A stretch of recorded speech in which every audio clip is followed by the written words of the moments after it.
Just left my house, going to Australia. Welcome to Modern Grand Tour with me, Garland Lowe. After completing the European leg of my round the world journey, we now arrive in the world's largest country, Russia. Riding the full length of the famous Trans-Siberian Railway, we'll couchsurf with locals along the way to get an insider's view of the fascinating Russian culture. Beginning in the western part of this Eurasian country, my new Russian friends and I explore St. Petersburg, Moscow, Vladimir and Suzdal, Nizhny Novgorod, Perm and Yekaterinburg. Then in the eastern part we discover Tobolsk and Tumen, Novosibirsk, Irkutsk and Okhotsk Island, Ulan-Ude, Khabarovsk and finally Vladivostok. In this 10th episode across Russia and the 18th in this Modern Grand Tour series, we'll learn about Russia's Buddhist culture, experience the famous Russian theatre for the first time, see the world's biggest statue of Lenin's head, and of course, meet the locals. So let's explore the city of Ulan Ude. I was just putting my bed up and then they bring out a bottle of vodka and it was rude not to say yes. So I'm now going to have some vodka and chocolate. На здоровье! Да, на здоровье. На здоровье. Да он, наверное, по всей России уже прокатился. Chocolate and vodka, it actually goes. Okay, we're going for a second time now. Сейчас, наверное, полностью. На машине сам приехал. Second time, not so good. Okay, this is number 3 now. He keeps jabbing the glass into my chest. 1, 2, 3. Он наверх-то его как, помогать потом? Сам закрыл. Boom.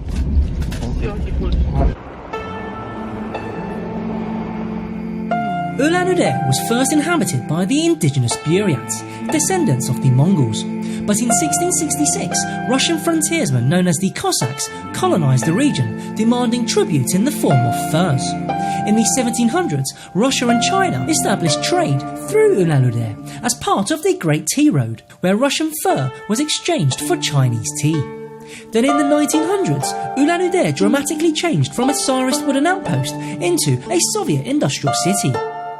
Today, Ulan-Ude is most famous for being the capital of Buryatia, an autonomous region that is still home to some 300,000 Buryats. Although its most famous resident is not a Buryat, but rather this guy. So I've just been dropped off into the city centre and I've been greeted by a massive head. Not my massive head, but that one over there. That is the biggest head I've ever seen. If that had a body, that'd be the biggest sculpture ever. Okay, maybe not the biggest ever, but bigger than the Statue of Liberty, and most certainly the world's biggest Lenin head, which means if you're visually witty enough, which I clearly wasn't, you can create your own. Obstacle Lenin, Kissing Lenin, Crazy I'm Coming to Get You Lenin, and Cool Dude Lenin, which I could have easily done. It's kind of odd, but I kind of like it. I then met up with a Buryat local and fellow couchsurfing member, Natasha, who took me to see a Buddhist monastery known as a Datsan. That's so cool! I'm in Russia and there's this. I did not expect that. Oh wow.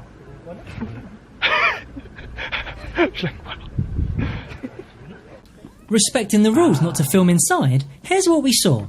But there's an area like where the monks, they can sit like in the corridor, and as you go down the corridor it opens up into a square where there's like a carpet, and then you get to the Buddha and there's offerings done. So when people have problem, yeah, they have to bring like offering. Yeah. When you have a small problem, usually they bring a box of milk, and when they have a big problem, they have to bring a bottle of vodka. And then what happens to the milk and to the vodka?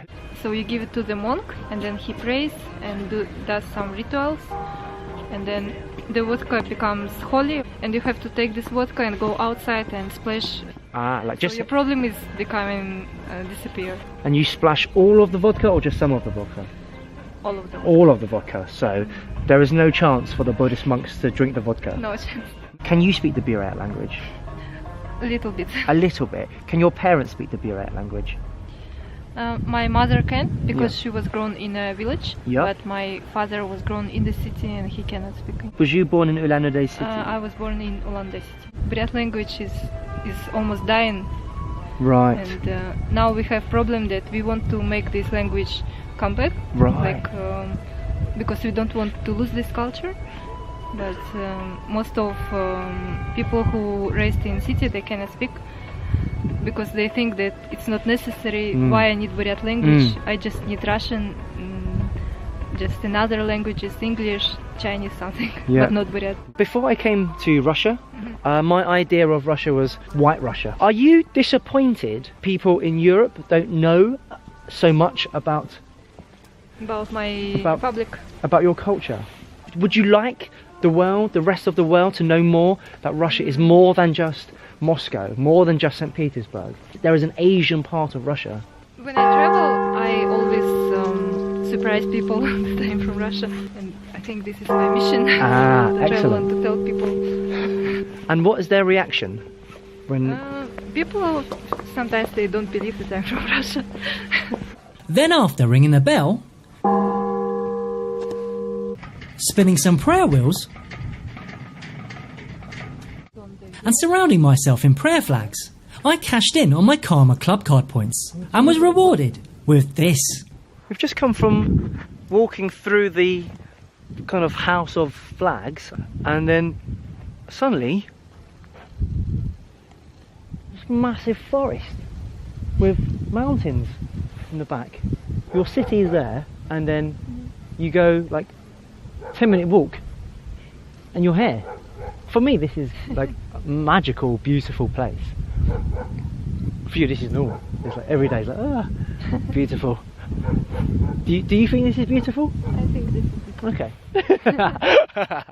Back in town, and having said goodbye to Natasha, I decided to spend my evening in the fancy building on the left.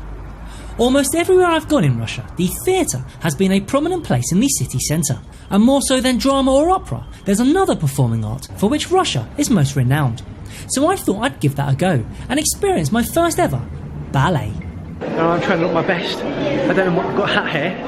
I've got my I've got two shirts on because it's so cold. I've tucked my hood in to my to my coat that's broken.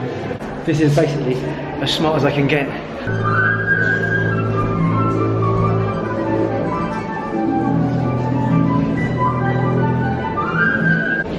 Right.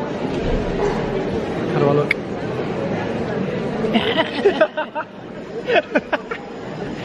Мне не надо. Хорошо, хорошо. Yeah, be good? Ну да.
Having found a new appreciation for the beautiful movements in ballet, whilst also loving the melodic music of Pyotr Tchaikovsky, arguably Russia's greatest composer, I then joined my couchsurfing family for a Buryat dinner. Вообще пипец. Спокойно. Такой кипиш и такое ощущение, блин, что слишком много нас.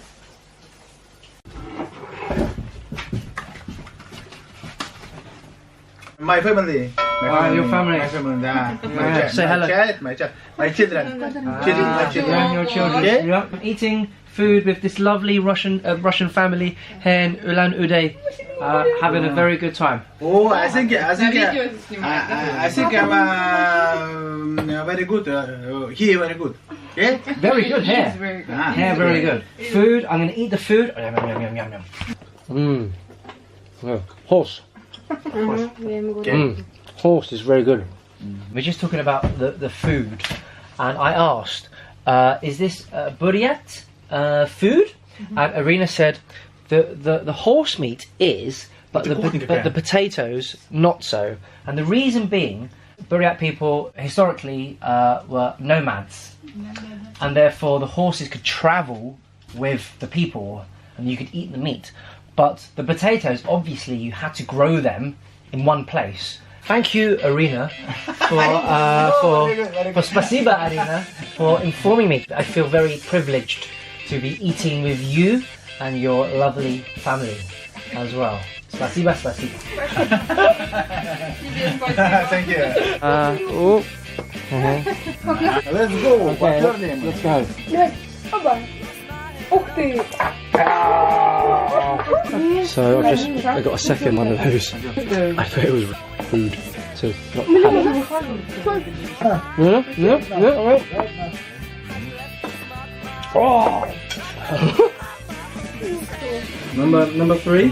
Tradition. Ah. Whoa. And so, driving back to the train station, I could reflect that my short time in Ulan-Ude was one of the most fascinating days of my Russian travels, due to the obvious reason of its Buryat culture, evident in its Buddhist religion, nomadic cuisine, and warm people. And then they bring out a bottle of vodka. Yeah, be good? My family. Your family. My family. Yeah. Join me in the next episode of Modern Grand Tour, where we'll be living on the Trans-Siberian train for 2 days straight, and where we'll eat noodles for every meal, lose all my rubles playing poker, order the most expensive vegetables ever, and unfortunately, meet the locals. So until next time, Godspeed.